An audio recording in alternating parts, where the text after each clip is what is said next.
X-ray and রয়েছে, যোগ মানে অর এবং নট। নট কোনটা, এন্ড কোনটা, অর কোনটা দেখিয়ে দিয়েছি। এবার আমি আরেকবার বুঝিয়ে দিচ্ছি। ধরে নিলাম দুটো তার হচ্ছে ইনপুট, ঠিক আছে, ঢুকছে। প্রথমে কি আছে সূত্রে, এক্সরের সূত্রে আছে এ বার মানে নট রয়েছে, তাহলে নট গেট বসিয়ে দিলাম। তাহলে এখানে এফ এর মান কি বেরিয়ে গেল, এ বার হলো। তারপর কি আছে, এর সাথে বি গুণ আছে মানে এন্ড আছে।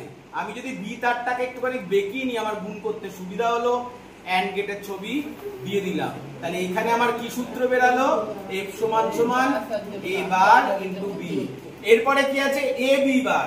আমি এ তারটাকে এইখান থেকে নিচ্ছি, আমি যদি এখান থেকে নিতাম তাহলে এ বার হয়ে যেত। আমার তো সূত্রে এ বার নেই, আমার এ আছে, তাই আমি নট গেটের আগের থেকে নিলাম, এখান থেকে নিয়ে নিলাম, নিয়ে তারটা এখানে যাচ্ছে। এবার বি বার আছে, বি কে আমি এখান থেকে, এই কেউ কথা বলবি না, বি কে এখান থেকে নিয়ে নিলাম, বি বার আছে তাই বার দিয়ে দিলাম, নট গেট বসিয়ে দিলাম। দুটো কি আছে, গুণ আছে, দুটো কাছাকাছি করে গুণ মানে এন্ড গেট করে দিলাম। এফ সমান সমান এ বি বার। এরা দুটো যোগ রয়েছে, তাহলে দুটো তারকে পাশাপাশি নিয়ে গিয়ে যোগ বলতে অর গেট করে দিলাম। এর উত্তর কি বেরালো, দুটো তার গেল। এই তারের মান ছিল এফ সমান সমান এ বার ইনটু বি, আর এ ছিল যোগ এ ইনটু বি বার। এটাই হচ্ছে এক্সর। বুঝেছিস এবার? ব্যাস।